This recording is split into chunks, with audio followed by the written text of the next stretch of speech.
Le ralentissement de la croissance en Chine a affecté plusieurs pays africains qui dépendent énormément de l'exportation de leurs matières premières. L'économie chinoise a stimulé la demande pour les matières premières au cours de ces 15 dernières années. Elle est en passe de basculer vers une économie basée sur la consommation. Quelques industries telles que l'industrie du vin bénéficient de la demande accrue en produits finis. Aujourd'hui, la Chine reste toujours un partenaire privilégié de l'Afrique. Reportage de Sumitra Nido. Les besoins de la Chine ont changé, tandis que certaines régions de l'Afrique ressentent les répercussions de la baisse de la demande en matières premières. D'autres profitent de la demande élevée en produits finis, comme le vin. La Chine et Hong Kong combinés consomment le plus de vin rouge dans le monde. Cela étant dit, nous devons prendre en considération que 80% du vin consommé en Chine est fabriqué en Chine, ce qui fait de la Chine la 5e région productrice de vin dans le monde. La Chine est devenue le 6e plus important marché de vin pour l'Afrique du Sud, avec 11 millions de litres de vin exportés tous les ans.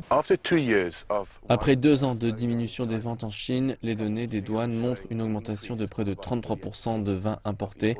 Les commentateurs industriels voient cela comme un indicateur d'une possible reprise de la croissance rapide que nous avons vue avant la mise en place de mesures d'austérité il y a de cela 18 mois.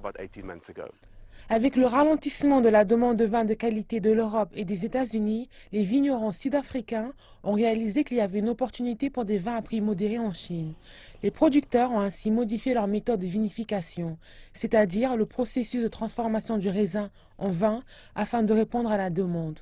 Ces modifications ont créé un nouveau marché de vin élaboré pour satisfaire les besoins des Chinois. Il existe toutefois des risques, notamment si les consommateurs chinois réduisent leurs dépenses. C'est une croissance et un intérêt pour le marché de masse et cela est intéressant pour l'Afrique du Sud, vu que nous pouvons assurer l'approvisionnement. La Chine est un marché en expansion, mais les experts commerciaux nous avertissent que le vin n'est pas une exception dans ce qui a provoqué le ralentissement économique. Même si nous avons démontré une croissance formidable en termes de volume et croissance, nous ne devrions pas nous enthousiasmer trop vite. Cela étant dit, parmi les 10 principaux exportateurs de vin vers la Chine, l'Afrique du Sud a bénéficié le plus. La Chine est devenue l'un des premiers producteurs de vin à l'échelle mondiale. Et selon l'Organisation internationale de la vigne et du vin, la Chine consomme plus de vin rouge que n'importe quel autre pays dans le monde.